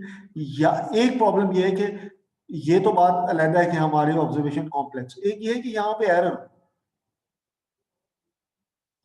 हमारा, हम उसको सही ऑब्जर्व ही ना कर सके, और हम ये भी पढ़ रहे हैं कि ऑब्जर्वेशन के साथ कितने epistemological complexities associated, so we might wrongly observe a difference between S1 and ठीक है। And lastly we assume that E is caused or that it is part of a deterministic system or that it, अब ये एक बहुत बड़ी assumption, ठीक है। In case of a switch board example ये बड़ी लॉजिकल है, यानी स्विच बोर्ड ऐसे नहीं होता कि खुद ब खुद ही कोई काम होने लगता है, ये अगर हम ऐसे करें तो हम कहेंगे ये तो कोई अजीब ही सा मिस्टीरियस फिनोमेना है, मे बी हम इसको खोल के देखें उसके अंदर कोई प्रॉब्लम तो नहीं है, कोई तार मेक ब्रेक तो नहीं कर रही, यानी ऐसा नहीं होगा। लेकिन हम कई दफा ऐसा होगा कि हम एज्यूम कर लेंगे कि ई इज कॉज्ड, या ये एक डिटर्मिनिस्टिक सिस्टम का पार्ट है, ठीक है, and it does not cause itself, ये अपने आप ही नहीं हो जाता, ये सब कुछ हमने एज्यूम किया। अगर हमारी इस एजम्पशन पे कोई सवाल उठा ले, राइट, तो जाहिर है कि क्वेश्चन उठेगा कि भाई ये आपको तो आपकी तो assumption थी कि ये एक डिटर्मिनिस्टिक सिस्टम है, ये हमेशा ऐसे होता है, मगर ये तो डिटर्मिनिस्टिक सिस्टम नहीं है, इसमें तो बहुत सी रैंडमनेस है, ये तो खुद ब खुद भी हो जाता है, ठीक है ना। ऐसे ऐसे प्रॉब्लम्स आ सकते हैं, ठीक है। और अभी यही हमने आगे देखने हैं जब हम स्टैटिस्टिकल रीजनिंग और इन इन इन ये जो part of a deterministic system है ये क्या है, because we have modelled it, तो ये हमारा एक सिस्टम का मॉडल है, ठीक, हम इसको मॉडल करें और हम कह रहे हैं कि ये सिस्टम एक डिटर्मिनिस्टिक सिस्टम है, यानी ये सिस्टम जब टाइम गुजरता रहता है तो ये खास तरीके से चलता है, ऐसे एक खास इसके अंदर, और इस पैटर्न को वी कैन से कि ये पैटर्न इस इक्वेशन से डिस्क्राइब होता है। तो देखें, कभी कभी सिस्टम डिटर्मिनिस्टिक होगा और कभी कभी सिस्टम डिटर्मिनिस्टिक नहीं भी होगा, वो रैंडम सिस्टम होगा। तो जब सिस्टम रैंडम होगा तो क्या हम ये सारे काम इस तरह कर सकेंगे? वो तो एक उसके अंदर तो एक जनरल रैंडमनेस होगी ना, कभी कभी वो होगा और कभी कभी नहीं होगा। तो इस वजह से एक्सपेरिमेंट्स के साथ साथ आगे ये चीजें इंपॉर्टेंट हो जाती है कि जी उन एक्सपेरिमेंट से कंक्लूजन किस तरह ड्रॉ कीजिए। सो नॉट हर तमाम ऑब्जर्वेशन जितनी भी साइंस में होती हैं, ठीक है, वो सारी की सारी ऑब्जर्वेशन जो है वो हमने देखा कि वो सारी तो उनको सबको तो हम एक्सपेरिमेंट नहीं कह सकते, है ना, क्योंकि यहाँ पे कुछ जगहों पे एक्सपेरिमेंट हो ही नहीं सकता। मिसाली तौर पे ये पिक्चर आपको नजर आ रही है एस्ट्रोफिजिक्स के। अब जो एस्ट्रोफिजिक्स के एक्सपेरिमेंट्स हैं, आप उनको इन्वेस्टिगेट नहीं कर सकते। Can you manipulate stars? ठीक है, आप नहीं कर सकते। Can you manipulate sun? Can you manipulate? आप इनको ऑब्जर्व तो करते हैं, ठीक है, and while observing you see कि ये क्या कर रहे हैं, ठीक है। आप ना तो बैकग्राउंड कंडीशंस को कंट्रोल कर सकते, background conditions, background factors, background variables, ठीक है, ये सारे लफ्ज उस पे यूज होते हैं। And we can not establish control.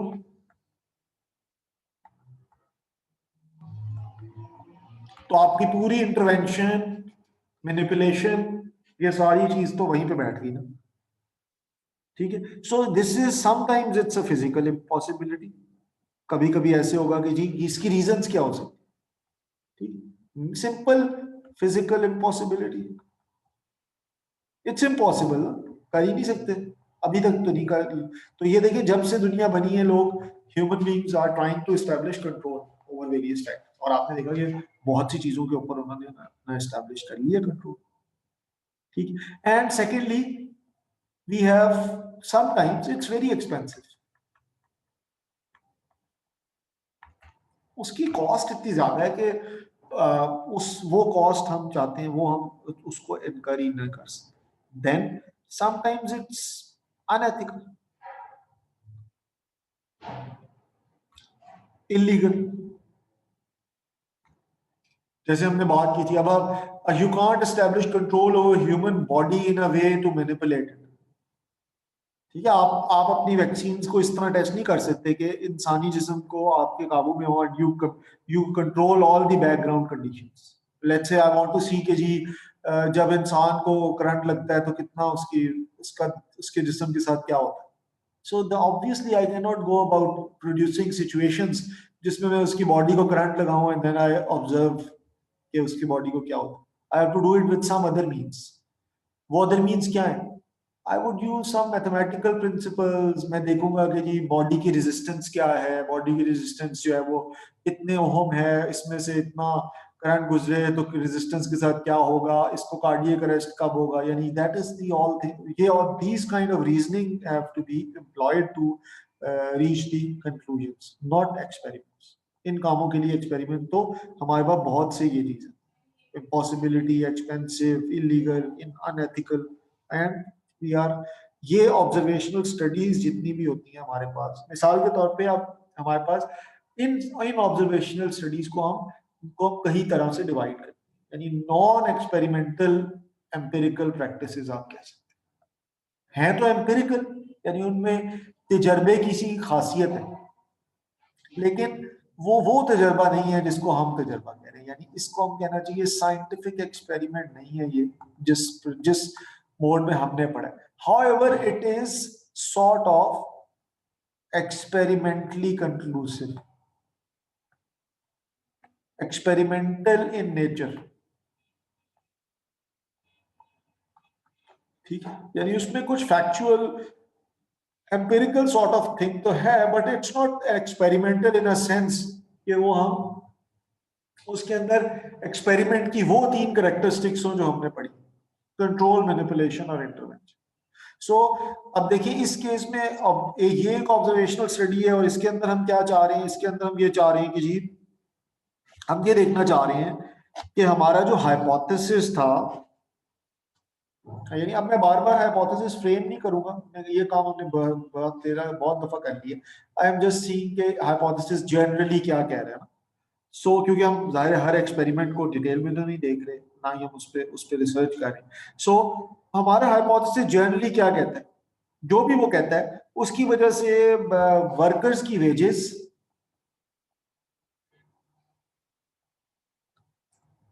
मजदूरों की तनख्वाहें का कोई ना कोई रिलेशनशिप बन रहा है, some kind of relationship, proportionality or inverse proportionality with the risk of death। यानी हम ये कह रहे हैं कि भाई जिसकी जितना रिस्क ऑफ डेथ ज्यादा होता है उसकी तनख्वाह उतनी ज्यादा होती है, या जाहिर है कि इंजरी कह लें आप या डेथ कह लें। सो हमारा हाइपोथेसिस कुछ इस तरह फ्रेम हुआ है, ठीक है। यानी वो कह रहा है कि if the worker wages increase the risk, if the more the risk, the more the wages, the more risk you are likely to take, the more you earn, right? Kind of this sort of उसका ये तकरीबन hypothesis के अंदर हुआ। तो हम क्या करेंगे, अब हमारे पास कुछ मैनिपुलेशन नहीं है, हम क्या कर इस तरह के हाइपोथेसिस पे हम क्या करें, क्या हम वर्कर्स को देखें कि क्या करें, उनको ज्यादा पैसे, उनको रिस्क लेके आए, और मतलब देखिए ना, बिकॉज हाइपोथेसिस के अंदर ऐसी कोई चीज नहीं है जिससे हम जिसके ऊपर हम इजीली कंट्रोल एस्टेब्लिश कर सकते हो। देयर इज नो कंट्रोल, ठीक है। We can not manipulate anything. We can't say कि जी आप इस बंदे को, इन लोगों के इंटरव्यू करें और इनको बताएं कि इनको इंजरी का रिस्क कितना है और फिर देखें कि वो कितनी तनख्वाह मांगते हैं, तो फिर आप 1000 लोगों के इंटरव्यू करें, और मतलब इस किस्म की मैनिपुलेशन नहीं की जा सकती, ठीक है। और ना ही हम टारगेट वेरिएबल के साथ कुछ कर सकते हैं, हम उनको असल में तो नहीं देख सकते कि जी वो अगर उनको इंजरी हो तो क्या हो। तो हम इसके बगैर फिर हम क्या करते हैं, हम कुछ और तरीकों से ये काम करते हैं, ठीक है। ये तो बात हम मान के चले हैं ना कि कुछ रिस्कें, आप अपनी जिंदगी अगर अपने काम करने के दौरान अपनी जान से हाथ धो बैठे हैं, ठीक है, सो इसका मतलब है कि आपकी नौकरी बहुत खतरनाक है, और इसका मतलब ये है कि आपकी इनकम इस हिसाब से ज्यादा होनी चाहिए। यानी अगर मैं रोज जो है वो मुझे 15 दफा जो है वो खंभों के ऊपर चढ़ के तार लगानी पड़ती है, तो मेरी तनख्वाह ज्यादा होनी चाहिए उस आदमी से जिस आदमी ने एक पीसफुल काम करना है। Let's say he is a चौकीदार समवेयर, पीएम, तो उसमें तो देखें लोग खड़ा होना है दफ्तरों के बाहर, और एक आदमी वो है जिसने कि इसी तरह एक आदमी जो एचआर का मैनेजर है उसकी तनख्वाह ज्यादा होनी चाहिए, या उसकी तनख्वाह ज्यादा होनी चाहिए जो जिसके पास रिस्पॉन्सिबिलिटी ज्यादा है। लाइक हम जैसे बात कर रहे थे कि वापडा का कोई सीनियर एक्सीएन है, क्योंकि उसके अंदर उसको परेशानी है, उसके ज्यादा है, और उसके नीचे जितने रिस्क हैं, तो ये इस किस्म का हुआ है कि the more risk you take. अब हम क्या करते हैं, हम इस तरह का काम कर सकते हैं, हम वेजेस, उन सब लोगों की तनख्वाहें इकट्ठी कर लें, उनकी वेजेस देख लें, ठीक है, हम उनकी उम्र, उनकी एजुकेशन चेक करें, क्योंकि हमने इनको फॉल्सिफाई भी तो करना है ना। हो सकता है रिस्क ऑफ डेथ से ताल्लुक ना हो, एजुकेशन से हो, ठीक है, हो सकता है एज से हो, ठीक है। तो हम ये सारा डेटा तो जमा करेंगे ना, और भी जो फैक्टर हमारे पास लग रहे हैं, ठीक है, क्या वो उम्र से रिलेटेड है, क्या वो एजुकेशन से रिलेटेड है, फिर हम जॉब टाइप्स को ले आएंगे, ठीक है, फिर हम क्योंकि जॉब टाइप्स के हिसाब से हमने उनको अलग करना है, वो स्किल उनका क्या है, फिर उनकी रिस्क ऑफ इंजरी कितना है, तो ये टर्म देखिए प्रोबेबिलिटी में आएंगी, यानी इतने परसेंट, इतने परसेंट, इतने परसेंट, ये 0 से 1 के बीच में हो जाएगी। फिर रिस्क ऑफ डेथ कितना, जख्मी होने का खतरा और मौत का। तो देखिए यहाँ पे हम उनके रिस्पेक्टिव रिस्क ऑफ डेथ देख रहे हैं, ठीक है। अब दूसरे भी कई वेरिएबल्स हैं, ठीक है, तो अब आप उनके अंदर ये डिफरेंस ही आराम से ड्रॉ नहीं कर सकते, ठीक है। आप इस एक्सपेरिमेंट को, इसको एक्सपेरिमेंटल लेवल पे जाके इन सब वेरिएबल्स को आइसोलेशन में नहीं देख सकते। जैसे हमने उधर किया था, हमने क्या किया था, मैंने उसको कहा था हमने डिसएंटेंगल कर दिए ना सारे वेरिएबल, तो हमने वॉशिंग मशीन, तो यहां पे जो है ना डिसएंटेंगलिंग और isolating the variables is difficult, क्योंकि अब मेरे पास ये एक मसला है, तो मैं अब इस तरह के सिचुएशंस में क्या करूं, जाहिर है इसके लिए मुझे कुछ और तरीके इस्तेमाल करने पड़े। Experiments are a no go area, ठीक है ना, हम इसके साथ वो काम नहीं कर सकते। फिर कुछ नेचुरल एक्सपेरिमेंट्स, ठीक है। इन एक्सपेरिमेंट्स में ये फायदा है कि we can observe the background variables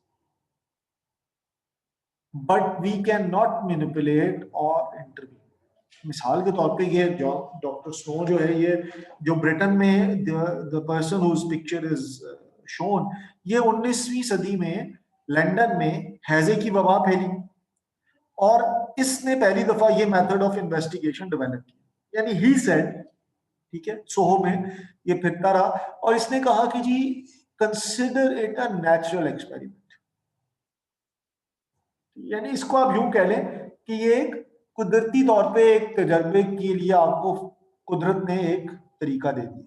और ही सेड कि जी इसने पूरे इलाके के लंदन के एक स्पेसिफिक इलाके को पकड़ा जहां पे वबा थी, और उसने और जहां पे वबा नहीं थी तो उसने उन दोनों इलाकों के मैप्स उठाना शुरू किए और फिर उसने एक इन्फेक्टेड ग्रुप बना लिया और एक, ये डेटा वो लेता रहा, तो इन्फेक्टेड और अनइन्फेक्टेड,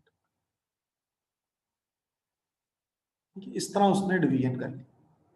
एंड देन ही इन उन इलाकों के मैप्स की वजह से उसने ये आर्ग्यूमेंट दिया कि ये दोनों ग्रुप्स आर वेरी सिमिलर। यानी अगर मैं इनको कह दूं ना हेल्दी और हेल्दी एंड सिक, तो उसने कहा कि ये दोनों काफी सिमिलर हैं सिवाय किस चीज के, ठीक है। यानी किस तरह सिमिलर है उनकी, उसने उनकी सारी प्रॉपर्टीज निकाली, उनकी एज, उनकी जेंडर, उनके प्रोफेशन, उनके यानी जितने भी, जैसे हमने पिछले टेबल में वो देखा, फिर भी वो बीमार हैं और दूसरे वाले जो हैं वो बीमार नहीं है। उनकी इनकम उसने देखी, यानी वो तमाम डेटा की, एंड ही रियलाइज कि ये जो जहां से वाटर, जो इनकी वाटर सोर्स है, यानी जो पानी यहां से पीते हैं और ये जो इनकी वाटर सोर्स है, इसके अंदर जो है वो एक डिफरेंस है। यानी दोनों जगहों से पानी जो पी रहे हैं ना वो वहां पे उस वक्त लंदन में इंडोर प्लम्बिंग नहीं थी। पीपल जो है, people used to go to wells and they pick up water from there, जहां से वो they used it for cooking and drinking and other uses. सही है, तो उस वक्त वो ना ही जर्म थ्योरी ऑफ डिजीज थी, ठीक है। तो उन्होंने उन्हें नहीं पता था कि जो बीमारियां हैं वो जर्म्स के थ्रू फैल रही, ठीक है। तो वो रिवर टेम्स से, लंदन से पानी लाते थे, यानी दरिया से, और दूसरे जो है वो, यानी जो दरिया चल रहा है ना, उस कुछ जो है ये ग्रुप जो है, ये हेल्दी वाला ग्रुप रिवर टेम्स के स्टार्ट से ऊपर वाली अपस्ट्रीम से पानी लेता, और ये जो है ये डाउन स्ट्रीम से पानी लेता, यानी जाहिर शहर का तो दूसरा इलाका था। तो जितना भी इनके पास जो पानी आता था वो फिल्टर्ड होता था, ठीक। और ये सारे इलाके का जितना गंद है ना, जो पूरा लंदन यूज करता है, डाउन स्ट्रीम तक वो सारा गंद आता था। So that was the unfiltered water. और ये इस केस में ये सारा डर्टी पानी पीते थे और ये सारा साफ पानी पीते थे, right. So it's a very बहुत बड़ा ये ब्रेक थ्रू एक्सपेरिमेंट है। इतना बड़ा ब्रेक थ्रू एक्सपेरिमेंट है कि इसके बाद लंदन की पूरी पानी का सिस्टम जो है वो अगले 50 सालों में लंदन सीवरेज जो है उसमें बहुत काम हुआ है। कई प्राइम मिनिस्टर्स जो उनके इसी बात पे उनको देवर इलेक्टेड के जी, और कई काउंसलर्स के इसको सिस्टम, क्योंकि ये वो रिवर उनका पानी का सोर्स था। और ये हमें इससे ये पता चलता है कि नेचुरल एक्सपेरिमेंट भी कभी हो जाते हैं, जैसे अभी आजकल हो रहा है। आप देखें ना, आप अभी फिर एक वबा फैली हुई, सो हम उस वबा के दौरान यूज कर रहे हैं, लोग उसको पढ़ रहे हैं, उसको इस्तेमाल कर रहे हैं, they are observing the background variables, However, they cannot intervene on the target variable and there is no manipulation which can be done. So ये दूसरी किस्म के एक्सपेरिमेंट है जिनको हम नेचुरल एक्सपेरिमेंट्स कह सकते हैं. Then there is a third kind and that is field experiments. ठीक है, इस केस में बैकग्राउंड वेरिएबल्स हमें गिवन है as it is. Target variable पे हम इंटरवेंशन कर सकते हैं, मैनिपुलेट नहीं कर सकते. ठीक, क्योंकि देखें इस केस में हम सॉइल नहीं बदल सकते, यानी हम मट्टी तो किसी इलाके की नहीं बदल सकते, है ना. हम किसी पूरे इलाके की मट्टी को तो नहीं बदल सकते. हम ये तो नहीं बदल सकते, यानी हम सॉइल को नहीं बदल सकते. अगर हम नोट वैसे जल्दी जल्दी करना शुरू हो जाए, हम सनलाइट को नहीं बदल सकते. ठीक है, हम पानी की कंडीशंस को नहीं बदल सकते इमीडिएट, मतलब उसके लिए. अब देखिए कोई कहेगा सर आप बदल सकते हैं, आप वहां पे पानी का, तो ठीक है, फिर हम कहेंगे हो सकता है बट इट्स टू एक्सपेंसिव. मैं क्या करूं, मैं वहां तो पानी आता ही नहीं है मतलब उस इलाके में. सो उसकी एक्सपेंस, क्या वो उतना एक्सपेंस हम ले सकते हैं जस्ट फॉर आवर एक्सपेरिमेंट? हम इसलिए तो ले सकते हैं कि उस इलाके को फर्टिलाइज किया जाए, लेकिन फॉर एक्सपेरिमेंट तो ये बड़ा एक्सपेंसिव काम है उसको पानी में. ठीक, हम जो सिर्फ चीज चेंज कर सकते हैं कि हम एक जगह के ऊपर हम कहें कि जी ये हम एक बॉर्डर जोन बना लें बीच में. ठीक है, और ये बॉर्डर जोन हम इतनी इस किस्म की हम वो कर सकते हैं, यानी ये दिस इज पॉसिबल. ठीक है, और हम कहेंगे जी ये जगह, इस जगह के ऊपर हमने ये फर्टिलाइजर नहीं डाली, कोई भी खाद नहीं डाली, और इस जगह पे हमने ये फलां खाद डाल दी. ठीक, तो ये इस किस्म की हमारा जो टारगेट वेरिएबल है उसके ऊपर इंटरवेंशन हो सकती है. यानी हम ये जरूर कर सकते हैं कि इधर खाद ना दें और इधर खाद डालें. And now we are able to see के, तो हम फील्ड एक्सपेरिमेंट में कुछ, अगर हमारा एक्सपेरिमेंट का hypothesis is related to fertiliser, so we would say कि yes it can be done. If our hypothesis is related to soil conditions और लाइट और water, so we would say कि जी इस केस में तो हम फील्ड एक्सपेरिमेंट नहीं कर सकते. नेचुरल एक्सपेरिमेंट उस तरह से हो सकता है कि बहुत किसी जमाने में बहुत बारिशें हो और आप उस वक्त देख लें कि यार इतनी बारिश के दिनों में भी क्या फलां जगह की जमीन में कोई फर्क आएगा. So you can wait for a natural experiment to occur, or you can go to laboratory sort of stuff. तो अगर आप laboratory experiments पे चले जाएं, which is another kind of experiment, तो our which was that third kind, yeah. So हमारे पास ये third है. ये laboratory में हमारे पास हम massive manipulation कर सकते हैं, target variables में intervene कर सकते हैं, background condition खुद से बना सकते हैं, सब कुछ लेबोरेटरी में पॉसिबल.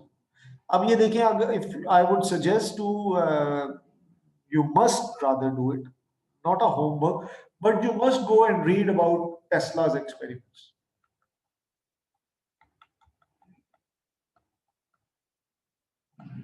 ठीक है, क्योंकि तमाम चीजें तो मैं आपको होमवर्क्स पे नहीं दे सकता ना. इट्स लाइक करोड़ों सप्ताह पढ़ने को, इस पे तो काम तो नहीं खत्म, बहुत ज्यादा चीजें.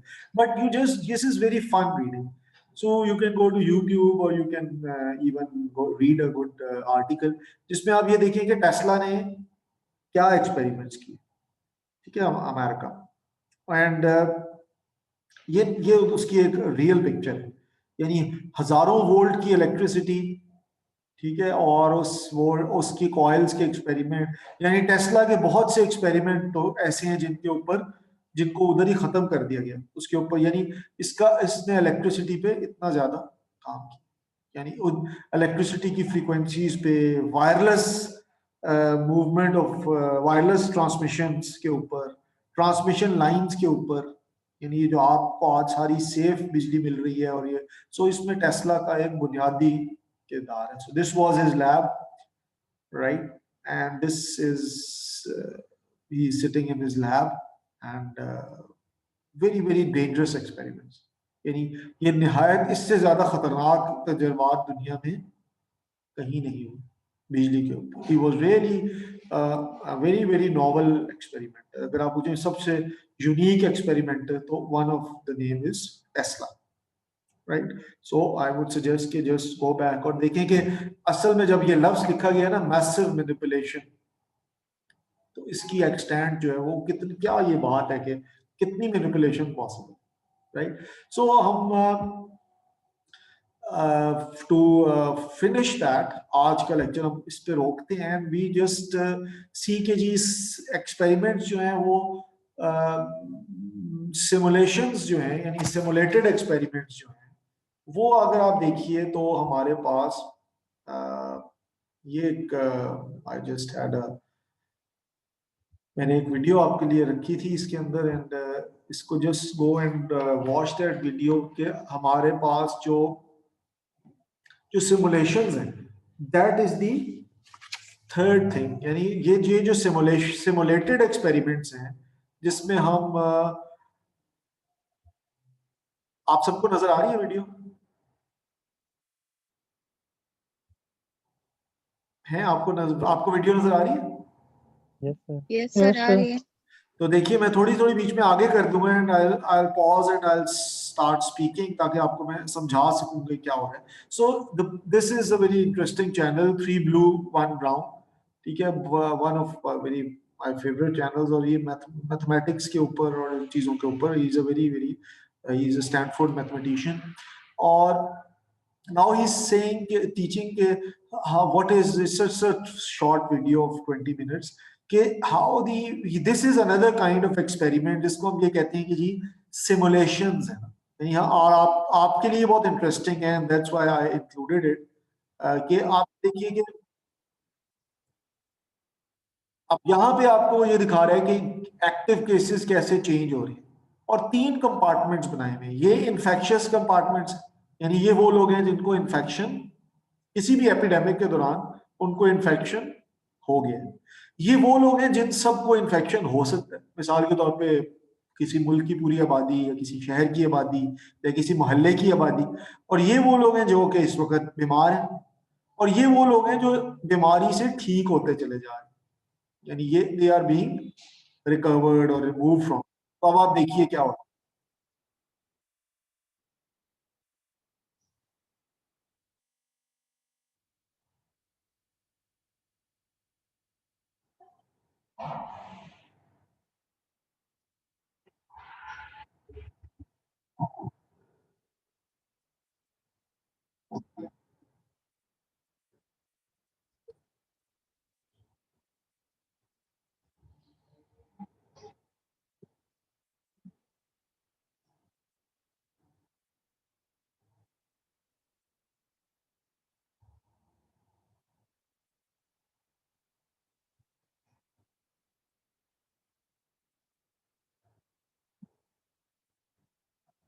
तो अब देखिए अभी हम जाहिर है इसका एक्सपेरिमेंट्स तो नहीं देख, लेकिन हम ये देख मैं what I am trying to tell you is के अब देखिए उसने how many questions he is asking.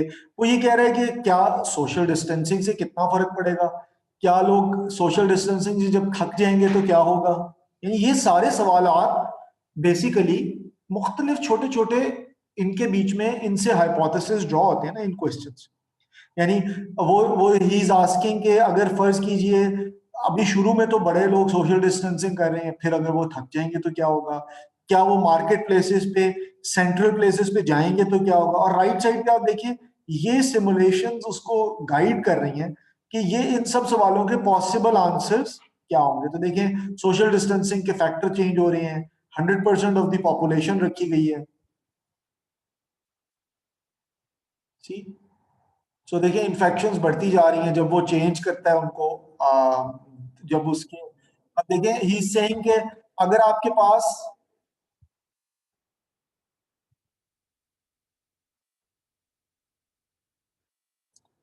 तो अब आप ये I am just telling you कि आप इस सिमुलेशन का I just give you the link on the group, and you can just go and watch, and you don't have to understand everything, यानी आपने ये नहीं समझना कि ये एक्सपेरिमेंट कैसे हो रहा है, but you have to understand कि ये जो जो जिस चीज को ये जो क्वेश्चंस उठा रहा है वो क्या क्वेश्चंस, यानी your aim is not to say कि जी ये क्या इसका मकसद क्या है या ये क्या कर रहा है. You just have to find out few things. One of the thing is के इसके अंदर हमारे पास द सिमुलेशंस में कितना बड़ा जो हमारे पास जो सेट ऑफ क्वेश्चंस है, राइट? तो सेट ऑफ हाइपोथेसिस जो है हमारे पास वो कितना ह्यूज हो जाता है, क्योंकि देखिए आपके पास जितने भी क्वेश्चंस हैं आप उन सब के लिए you just have to find good models and then you can go about जितनी भी आपकी इम्प्लीकेशंस हैं हाइपोथेसिस की, उनकी आपने कहा था कि वो ऑब्जर्वेबल होनी चाहिए। तो अब सवाल ये नहीं होता कि क्या वो ऑब्जर्वेबल होनी चाहिए, बल्कि अब सवाल ये होता है कि कैन दीज बी सिमुलेटेड। यानी हम ये कहते हैं कि भाई इस हाइपोथेसिस की इंप्लीकेशन क्या आप दिखा सकते हैं। सिमुलेटेड का क्या मतलब है? Can they be programmed, so can you program them. ठीक है, इसका मतलब ये है कि are there computers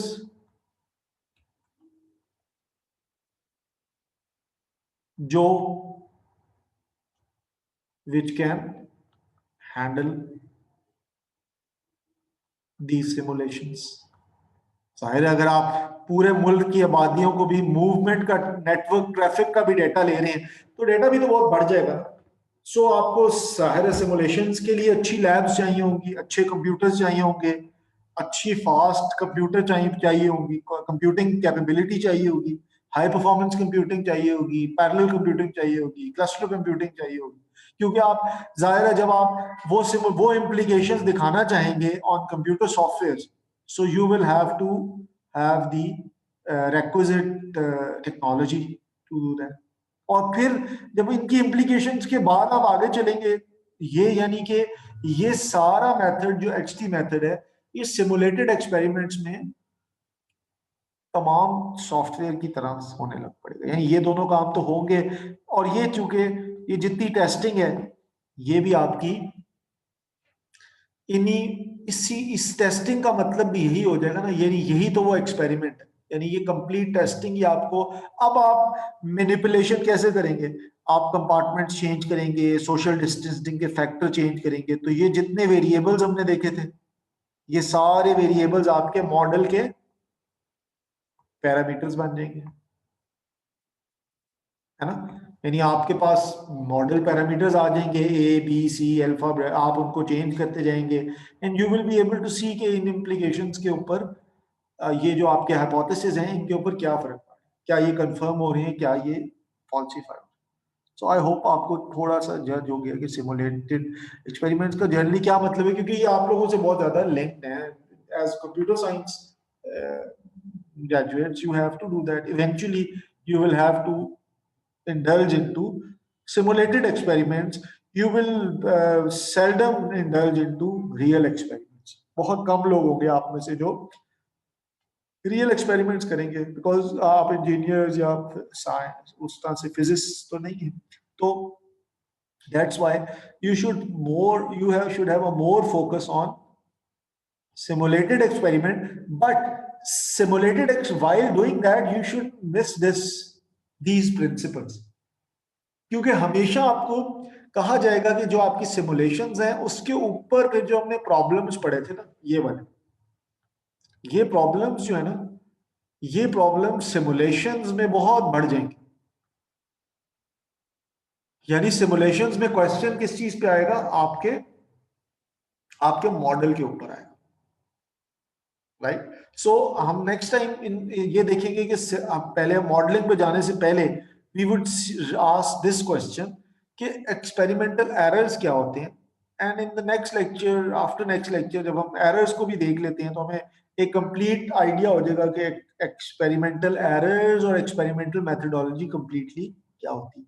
so then we can move to, as told you in the start, then we would move to our 2 lectures of modelling, कि हम अब हम आगे इसके बाद we will move to more towards simulated experiments. यानी हम general model की थ्योरीज पढ़ेंगे, but we will keep seeing कि वो उनका ताल्लुक कंप्यूटेशनल मॉडल्स या सिमुलेशंस के साथ क्या बनता है। सो ये था जी आज का लेक्चर, एंड अब कोई क्वेश्चन है तो आप पूछ सकते हैं। Break of.